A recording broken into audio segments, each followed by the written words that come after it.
Joining us now with more on all of this in reaction to President Trump's announcement today, the Senate's plan for additional Russian sanctions. We turn to Democratic Senator Shaheen of New Hampshire, who's ranking member on the Senate Foreign Relations Committee. Senator, it's good to see you. Welcome back to Bloomberg TV and radio. We've got a lot of questions about what we heard today in the Oval Office, and I suspect that you may have some questions as well. When it comes to the idea of sanctions, whether it's coming from the Senate or something, I guess, that would be announced from the White House itself, what do you make of the president's decision to give this another 50 days? Is this the right move right now?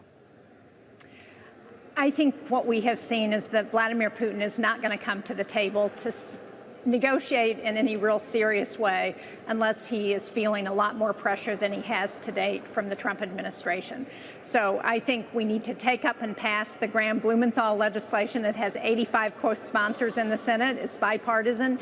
It would send a very strong message to Putin and the Russians and all of those who continue to do business with Russia, buying Russian oil, that the United States is serious and we are paying attention to what's going on.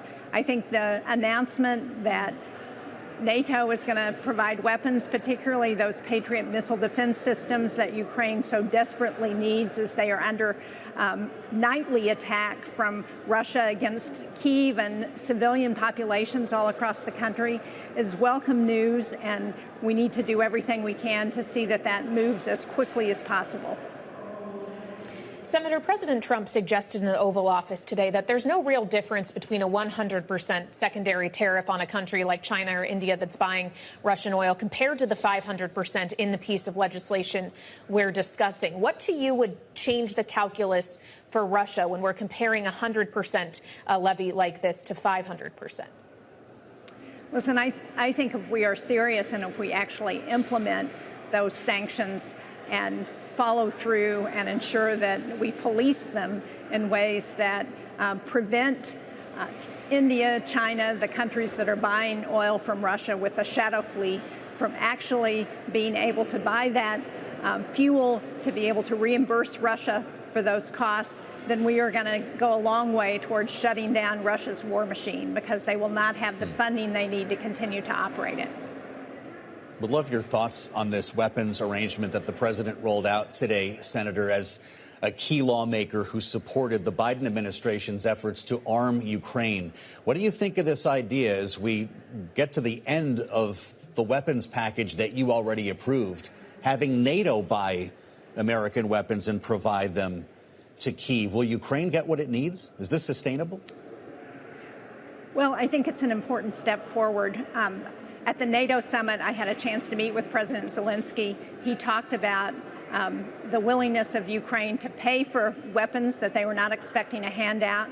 We also talked to a number of European leaders who were talking about how they could continue to provide Ukraine with what they need for weapons and buy some of those weapons from the U.S.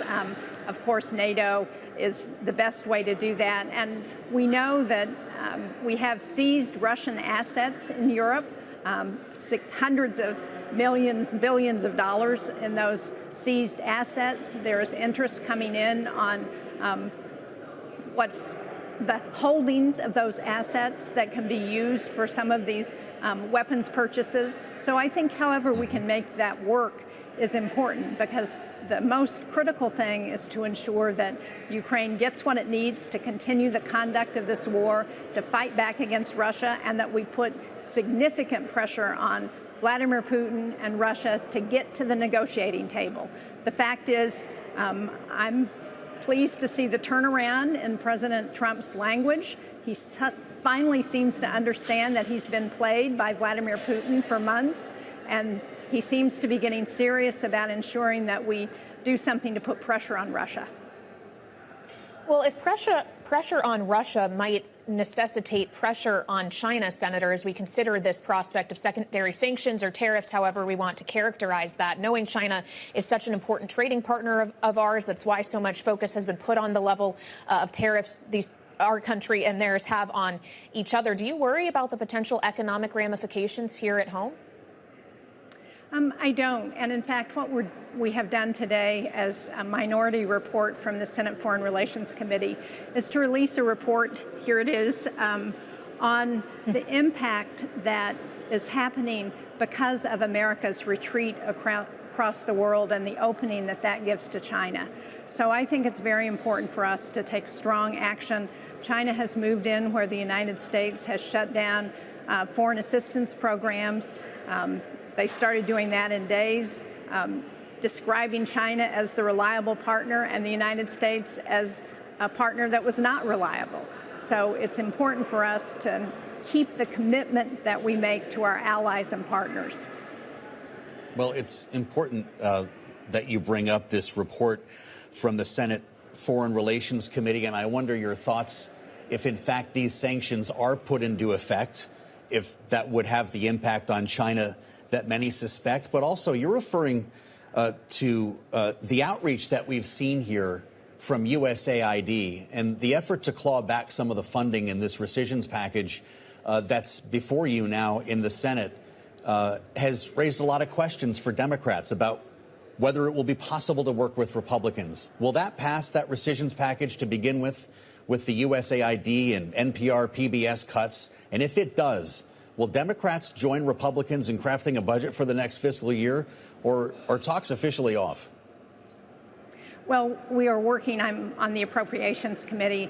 We are working on the budget for the upcoming year. We already passed 2 bills out of the Appropriations Committee, Agriculture, where I'm the ranking member, and the programs that fund the operations of the Capitol and the legislative branch here. So I think that's positive progress. And the fact is, our Republican colleagues, in a bipartisan way, Republicans and Democrats have expressed concern about the threat that China poses to the United States. It's an economic threat, it's a military threat. And if we want to compete with China, as this report shows, then we need to be much more strategic about what our vision is. We need to stop rolling back our diplomatic efforts around the world.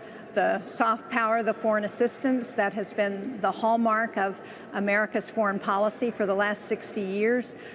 We need to stop putting tariffs on our allies and partners who help make us as strong as we are. There are significant national security and economic implications for what this administration has done in terms of rolling back our ability to compete with China. All right, Senator, we appreciate your time. Democratic Senator Jeanne Shaheen of New Hampshire, thank you so much for joining us.